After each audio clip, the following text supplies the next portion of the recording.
Morning, welcome back to my channel. কেমন আছো তোমরা সবাই? আশা করছি তোমরা খুব ভালো আছো।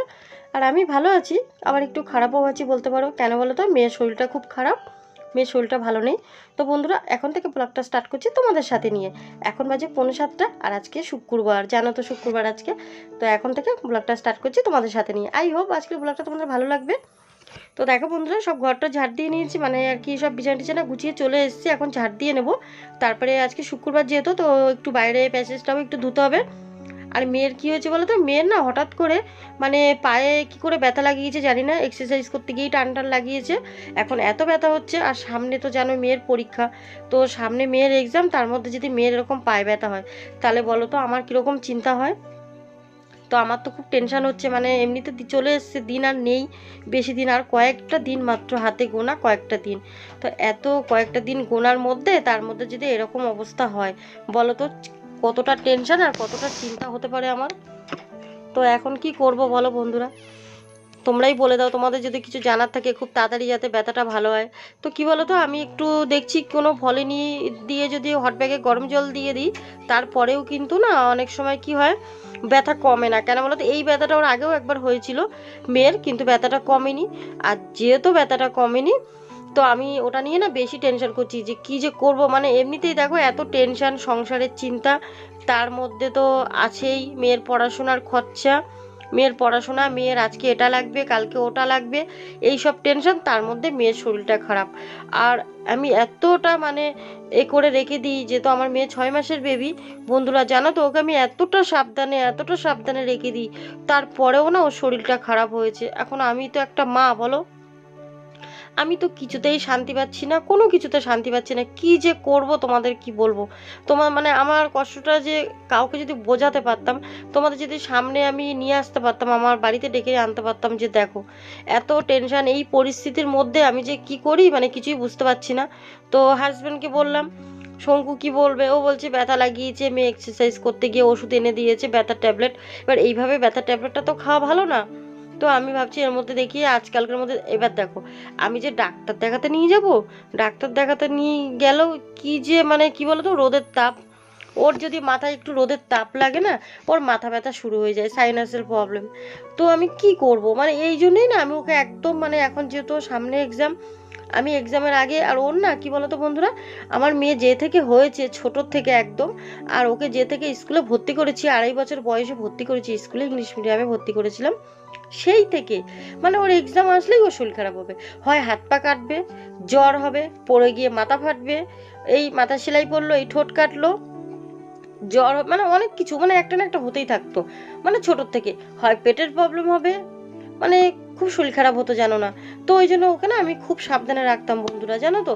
তারপরেও মানে এতটা সাবধানে রাখার পরেও ডাক্তারের কাছে যখনই যেতাম, ডাক্তার বলতো, মানে ওর না ডাক্তার একদম ধরা বাঁধা ছিল, বলতো ওর কি পরীক্ষা আসলেই শরীর খারাপ হয়। আমি বলি ডাক্তারবাবু দেখুন তো কেন এরকম হয়, আমি কি করব এখন।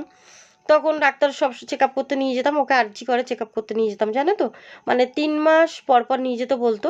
প্রথমে তো 1 মাস ছিল, তারপরে ডাক্তারবাবু টাইমটা একটু বাড়িয়ে দিল, বললেন যে ডাক্তারবাবু যে এখন থেকে 3 মাস পর পরে নিয়ে যেতে হবে। তো লাস্ট যখন ওকে জানুয়ারিতে আমি নিয়ে গেছি, তখন ওর 12 বছর বয়স। তো ডাক্তার বললো 12 বছর বয়স পর্যন্ত খুব সাবধানে রাখতে, তো রেখেছিলাম। তারপরে বললো যে আরও কয়েকটা মাস রাখতে হবে, যেহেতু তোমার মেয়ে 6 মাসের বেবি। তো বন্ধুরা দেখো, তোমাদের সাথে কথা বলতে বলতে সমস্ত মানে বাইরের কাজ সেরে এখন চলে এসেছি রান্নাঘরে। আর আজকে কী যে রান্না করবো, যেহেতু মেয়ের শরীরটা খারাপ, তো আমার আজকে মন মেজাজ মন কোনোটাই ভালো নেই, শরীরও ভালো নেই। এমনি তো নিজের দেখো এত বড় একটা সার্জারি, পেটের মধ্যে বেল বেঁধে কাজ করতে হয়, দেখতেও পাও আমার পেটটা কতটা মোটা লাগছে বলো তো। এতটা মোটা লাগে, তারপর আমাকে তো বেল বেঁধে কাজ করতে হয়, নাহলে আমি কাজ করতে পারি না। নিচু হয়ে তো খুবই যন্ত্রণা করে পেটে। তারপরেও যেহেতু একার সংসার দেখো, করতে তো হবেই বলো, কোনো কেউ নেই যে করার, আর মেয়েকে কি কাজ করাবো, ও তো নিজেই শরীর ভালো থাকে না। তো যাই হোক, ওকে আমি বাইরের কাজ করাই না, নিজের এত পড়ার চাপ, তার মধ্যে মেয়েরও খুব মানে রাতের পর রাত ঘুমটা হচ্ছে না, চোখ দুটো ব্যথা করছে, আমাকে বলছিল মাম্মাম কালকে খুব চোখ ব্যথা করছে। তো আমি বুঝতে পারছি চোখটা একটু রেস্ট দিতে হবে, কি বলো তো, সবসময় তো অনলাইনে ক্লাস করে, তো সেই জন্য। আর এখন বন্ধুরা কটা বাজে জানো, উঠেছি তো 6:45, মানে উঠেছি বলতে উঠেছি তো 6টার সময়, কিন্তু সব কাজ শুরু করেছি আমি একদম 6:45 থেকে তোমাদেরকে সাথে নিয়ে, মানে ব্লগটা স্টার্ট করেছি। কিন্তু এখন সমস্ত কাজ সেরে রান্নাঘরে এসেছি, এখন বাজে 10:30। তো দেখো ভেন্ডিটা আর কি এইভাবে সিদ্ধ দিয়ে আমি মানে ভেন্ডির যে দুটো মুখ থাকে এই মাথা ও মাথা কাটতে হয়, আর এইভাবে দড়ি দিয়ে বেঁধেই কিন্তু দিই, এই দড়িটা আমি আলাদা রেখে দিই, তোমরা জানো, এর আগেও তোমাদের আগের ভিডিওতে বলেছি, যারা আর কি নতুন ভিডিও দেখছো তাদের জন্য বলছি। আর এই টমেটোটা দিয়ে বন্ধুরা পাতলা যে ঝোল করব, ঝিঙে দিয়ে রুই মাছ করব। আর কি বলো তো বন্ধুরা, এইভাবে মানে রুই মাছটা না খেতে ভালো লাগে, তোমরা একদিন খেয়ে দেখো গো, খুব ভালো লাগে। তো যাই হোক, একদম পাতলা ঝোল, তোমরাই গরমে খাবে আর শরীর সুস্থ রাখার জন্য। আর আমার তো দেখো, যেহেতু আমার সার্জারি হয়েছে, তারপর আমার মেয়ের যেহেতু এক্সাম সামনে, তো আমার মানে সংসার, আমার ফ্যামিলিতে যারা যারা মেম্বার আছে, আমরা তো 3জন মেম্বার ফ্যামিলিতে, তো তাদেরকে ভালো রাখার জন্য আমাকে এগুলো করতেই হয়। তো দেখো বন্ধুরা, এখানে ঝিঙে কেটে নিয়েছি আর এখানে আলু কেটে নিয়েছি, আর আলুটা একটু বেশি দিয়েছি, কারণ কি বলো তো, মাছের ঝোল তো একটাই করবো আর অন্য কিছু করবো না যেহেতু। আর আমার হাজব্যান্ড না একটু আলু খেতে ভালোবাসে, আমি খাই না, মেয়েও খায় না, আমরা এক টুকরো করে খাই, কিন্তু আমার হাজব্যান্ডই বাকি আলুটা খায়, ও আলু খেতে ভীষণ ভালোবাসে। আর এখানে চাল ধুয়ে নিয়েছি, আর ভেন্ডিটা কিন্তু আলু সিদ্ধ আজকে দেবো না, শুধু ভেন্ডি সিদ্ধ দেবো। আর এখানে চাল ভিজানো আছে, আর এখানে দেখো ভেন্ডিটা বেঁধে রেখে দিয়েছি, মানে দড়ি দিয়ে বেঁধে রেখেছি আর কি। দুটো কাঁচা লঙ্কা, একটা টমেটোর, এখানে 6 টুকরো মাছ, মানে কাটাপোনা মাছ। তো কড়াইতে তেল দিয়েছি, সর্ষের তেল। আর আজকের রান্নাটা জানো তো আমি 2 সোমবারে করব। 2 সোমবারে বলতে কি বলো তো বন্ধুরা, এই মাছের ঝোলটা না মানে গরমের খুব ভালো, মানে গরমে একবার তোমরা বানিয়ে খেয়ে দেখবে, আমার কথা শুনে দেখবে খুব ভালো লাগে রেসিপিটা। আর শরীর এত ভালো থাকে এরকম যদি হালকা পাতলা খাও না, শরীর খুব ভালো থাকে গো, জানো তো, এতটা ভালো থাকে তোমাদের কি বলবো, মানে খুবই ভালো থাকে শরীর, আমার ভালো থাকে, মেয়েরও ভালো থাকে। আমরা তো এরকম হালকা পাতলাই খাই, মানে যতক্ষণ একটু বৃষ্টি টিষ্টি না হয় আমরা রিচ খাবার একটু কমই খাই, আগে খেতাম, কিন্তু এই যে প্রবলেমগুলো হওয়ার পর থেকে খাই না। তো দেখো বন্ধুরা, মাছটা ভেজে নিয়েছি, আর এই মাছ ভাজার তেলেই কিন্তু আলুটা ভেজে নিচ্ছি দেখো, আর কিন্তু তেল দিলাম না, এই আলুটা ভেজে, আর যেহেতু 2 সোমবারে করব, তো আমাকে পরে একটু তেল দিতে হবে, সেই জন্য আর তেল দিলাম না। আর মাছ ভাজার কি বলো তো, আমি সব মাছের তেলে রান্না করি না, যেহেতু এটা রুই মাছ, আর এই মাছের তেলে অতটা গন্ধ ছাড়ে না, তো সেই জন্য আমি এই তেলটাতে আলুটা ভাজছি। আলুটা একটু লবণ হলুদ দিয়েছি, তোমরা চাইলে আগে মানে একেবারেই দিয়ে দিতে পারো আন্দাজ মতন, আবার না চাইলে পরেও দিতে পারো। তো দেখো এখন আলুটা একটু হালকা ভেজে এখন ঝিঙাটা দিয়ে দিলাম, এবার টমেটো, দুটো কাঁচা লঙ্কা দিয়েছি, দেওয়ার পরে এর মধ্যে আমি আবার লবণ হলুদও দিয়ে দেবো আন্দাজ মতন, এখনই আর কি দিয়ে দেবো। তো দেখো লবণ হলুদ দিয়ে দিচ্ছি, দিয়ে একটু ভালো করে একটু সামান্য জল দেবো আর কি, যাতে হলুদ লবণটা ভালো করে মিশে যায়, একটু মজে যায় সুন্দর করে, মানে আলু ঝিঙেটা একসাথে কষা হয়ে গেলে তারপরে আমি ঝোল দিয়ে দেবো। ঝোলটা তোমরা আন্দাজ করে দেবে, যে যেরকম ঝোলটা পছন্দ করবে ওরকম দেবে। আমরা যেহেতু আমার হাজব্যান্ড আর আমার মেয়ে একটু ঝোলটা পছন্দ করে, একটু বেশি ঝোল খায় ওরা, আমি খাই না, কিন্তু ওরা ঝোলটা যেহেতু বেশি খায় তো আমি একটু জলটা বেশিই দিই। আমাদের ঝোল থাকে, আর আমার যেহেতু দুবেলা ভাগ করা থাকে রান্নাটা। তো দেখো আলুটা সিদ্ধ হয়ে প্রায় হয়েও গেছে দিতে দিতেই, মানে যেহেতু একটু কষিয়ে নিয়েছি ভালো করে। তো এর মধ্যে এরপরে মাছগুলো দিয়ে দেবো, টকবক করে ফুটছে। আর এর মধ্যে মশলা বলতে 1 চামচ জিরের গুঁড়ো দেবে, আর কিন্তু দেবে না বন্ধুরা, 1 চামচ জিরের গুঁড়ো দেবে, আর কোনো মশলা, পেঁয়াজ আদা রসুন কিচ্ছু দেবে না। এইভাবে ঝোলটা তোমরা আমার কথা শুনে একবার খেয়ে দেখো, ভীষণ ভালো লাগে, আর দেখবে একবার খেলে ভালোই লাগবে। আর এই গামলাটার মধ্যে ঢালবো আমি এখন তরকারিটা, মানে বাকি তরকারিটা ঢেলে রাখবো, তরকারিটা সবটা ঢেলে এবার ফোড়ন দিয়ে দেবো। ফোড়নে কি দেবো বলো তো, আমি দেবো একটু সাদা তেল, তোমরা চাইলে সর্ষের তেলও দিতে পারো, পুরো রান্নাটায় সর্ষের তেল ব্যবহার করতে পারো, কিন্তু আমি একটু 2 রকম তেল দিচ্ছি, আমার আজকে ইচ্ছা হলো, ভাবলাম না আজকে একটু 2 রকম তেলে করি। তো দেখো এর মধ্যে দিয়েছি একটু রাঁধুনি আর একটু সাদা জিরে, দুটো মিক্সড করে কিন্তু দিয়েছি ফোড়নে। তো এর মধ্যে এখন 1 চামচ জিরের গুঁড়ো দিয়ে দেবো, জিরের গুঁড়োটা দিয়ে না একটু হাতা দিয়ে আর কি ডলে নেবো, তাহলে কি হবে দেখো, ডলে নিচ্ছে হাতাটা দিয়ে, তাহলে জিরেটা আর যে রাঁধুনিটা একটু সামান্য গুঁড়ো হয়ে গেল, এটা সেন্টটা খুব ভালো আসবে। তো দেখো এখন ঝোলটা ঢেলে দিলাম, তরকারিটাও ঢেলে দিলাম পুরোটা, মাছ যেহেতু আছে একটু আস্তে দিয়ে দেবে, আর অসুবিধা হয় না, মাছটা যেহেতু কড়া ভাজা তো প্রবলেম হয় না। তো দেখো মাছটা দিয়ে দিলাম, আর এখন আমি সব মশলার কৌটোগুলো গুছিয়ে নিচ্ছি। আর ঝোলটা প্রায় হয়েও এসছে, একটু নামানোর আগে ধনেপাতা দিয়েছি, ধনেপাতাটা তোমরা না দিলেও পারো, মানে এটা নিজের ইচ্ছা, আমি দিয়েছি যেহেতু আমরা ধনেপাতাটা পছন্দ করি তাই দিয়েছি, তোমরা না চাইলে না দিতে পারো। তো দেখো বন্ধুরা রান্নাটা হয়ে গেছে, আর এখন দুটো বাটিতে ভাগ করে নিয়েছি দেখো, মানে দুপুরে যেহেতু আমি আর মেয়ে খাই, এখানে রাতে আমরা 3জনে খাই। তো বাসন মেজে এখন চলে চলে এসেছি, বাসন মাজতে আর কি, রান্না টান্না করে গ্যাস মুছে বাসন মাজতে চলে এসেছি, বাসনটা মেজে তারপরে স্নানে যাব, তারপরে স্নানে চলে যাবো। আর মেয়ের শরীরটা ভালো না, জানি না মেয়েটা কি করছে, পড়ছে, মেয়েকে গিয়ে দেখি।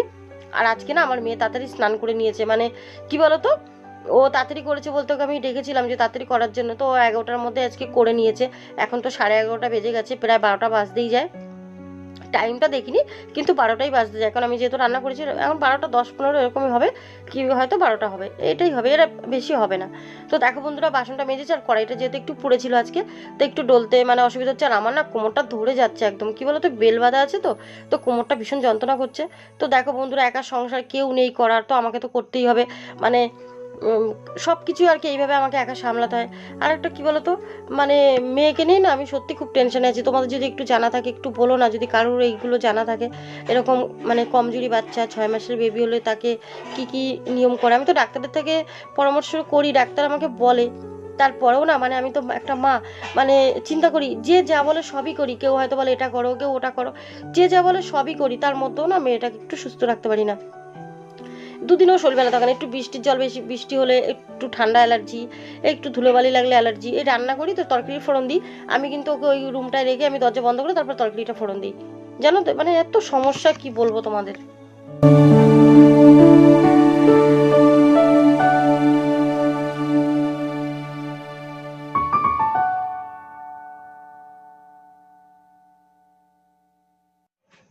তো দেখো বন্ধুরা বাসনগুলো এখন আমি আর কি ঝুড়িতে উপর দিয়ে দিলাম, মানে জল ঝরাতে দিয়ে দিলাম, বাসনগুলো সব হয়ে গেছে।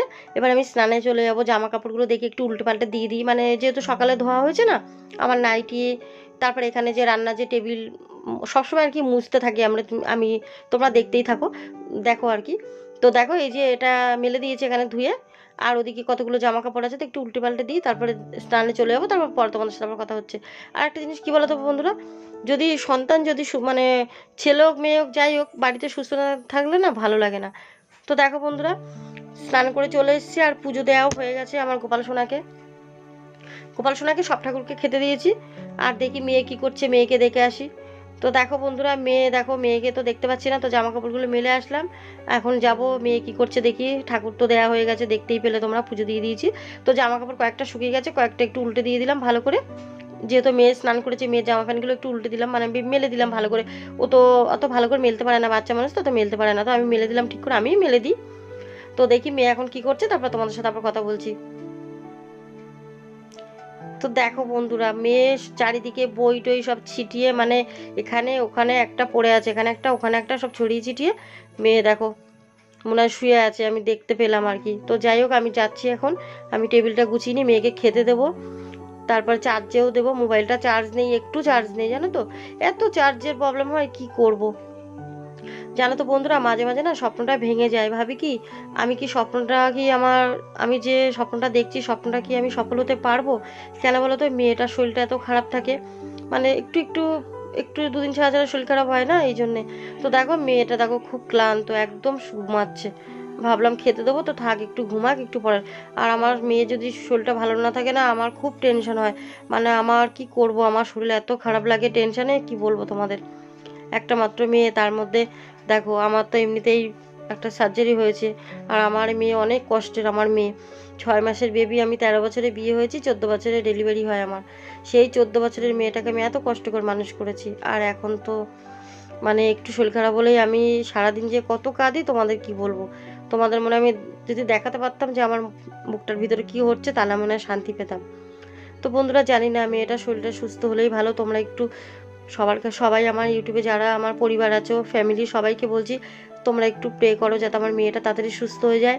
আমার মেয়ের জানো তো মানে সামনে এক্সাম একদম এসে গেছে কয়েকটা দিন, তো বন্ধুরা একটু যাতে সুস্থ থাকে তোমরা একটু প্রে করো। আমি তো করছি, আমি তো মা, আমি তো করবই, কিন্তু আমার যে তোমরা যে আমার এত ভালোবাসার আমার পরিবার আমার ফ্যামিলি আছো, যেহেতু আমার কেউ নেই, তো তোমাদের সেই জন্যই বলছি।